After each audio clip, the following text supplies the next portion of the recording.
ಸ್ವಲ್ಪ ಎರಡು ಮಾತುಗಳಿಂದ ನಮಗೆ ಕೆಲವೊಂದು ಹಳ್ಳ್ಯಾನ ಮಂದಿಗೆ ನೋವಾಗಿದೆ. ಗಾಡಿ ಅವು ಕಳಿಸಂದ್ರೆ ಇವರು ನಾವೇ ಬರ್ತಿದ್ವಿ ಅಂತಂದ್ರು. ಹಿಂಗಾಗಿ ಸ್ವಲ್ಪ ಜನರಿಗೆ ಸ್ವಲ್ಪ ನೋವಾಯ್ತು. ಇಲ್ಲಾಂದ್ರೆ ಅವರೇ ಬರುವುದು. ಸ್ವಲ್ಪ ನೋವು ಆದಿದ್ದಕ್ಕೆ ಬಿದ್ದಿದ್ದಾರೆ.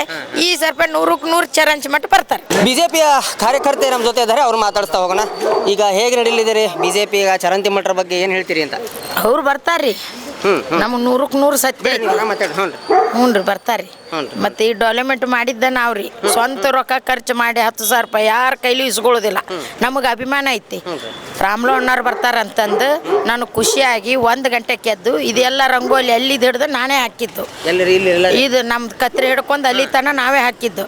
ಯಾಕಂದ್ರೆ ನಮ್ಮ ಬಿಜೆಪಿ ಅಭಿಮಾನ ಐತಿ, ನಮ್ಗೆ ಗೌರವ ಐತಿ. ಅಣ್ಣಾರು ಬರ್ತಾರ, ನಾನು ಖುಷಿ ಎದ್ದು 1 ಗಂಟೆಯಿಂದ ಮನೆ ಎಲ್ಲ ಸ್ವಚ್ಛ ಮಾಡಿ ಹೊರಗಡೆ ಮಕ್ಕಳು ತಗೊಂಡು ಇಷ್ಟೆಲ್ಲ ರಂಗೋಲಿ ಹಾಕೊಂಡು ಖುಷಿಯಾಗಿ ಅವ್ರು ನಮ್ಮ ಮನೆಗೆ ಬರ್ಲಿಕ್ಕೆ ಉಂಟು.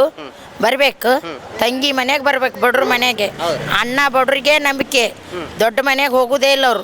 ಒಂದು ತೊಟ್ಟು ನೀರಾದ್ರೂ ಕುಡ್ಕೊಂಡು ಹೋಗ್ತಾರೆ ನಮ್ಮ ಮನೆಯೊಳಗೆ. ಅಷ್ಟ ಅಭಿಮಾನ ನನ್ನ ಮೇಲೆ ಅಂದ್ರೂ ಪ್ರೀತಿ ಜಾಸ್ತಿ. ಅಲ್ರಿ ರಾಮ್ಲೋ ಅಣ್ಣಾರು ಅಂದ್ರೆ ಹಿರಣ್ಯ ಚಟನ್ ಅವ್ರಿಗೆ ಭೇಟಿ ಇಲ್ಲ ರೀ. ನಾ ಜಾಸ್ತಿ ದುರ್ಗಾನಗರ ಅಧ್ಯಕ್ಷಿ ನಾನು ಬಿಜೆಪಿ ಒಳಗೆ, ಆದ್ರೆ ಭಾಳ ಭೇಟಿ ಇಲ್ಲ.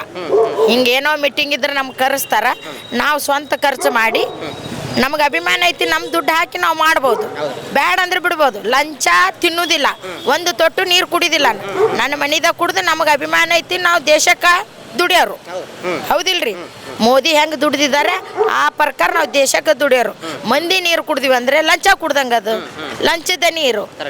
ನಮ್ಮನೆ ನೀರು ಕುಡಿದ್ರೆ ನಮ್ಮದೇ ವೈಯಕ್ತಿಕ, ಹೌದಲ್ರಿ? ಅಷ್ಟು ನಮ್ದು ಕೆಲಸ ಇದೆ ರೀ. ಈಗ ದುರ್ಗಾನಗರ ಎಲ್ಲ ರಸ್ತೆಗಳು, ಕುಡಿ ನೀರಿನ ವ್ಯವಸ್ಥೆ ಎಲ್ಲ ಹೆಂಗೆ?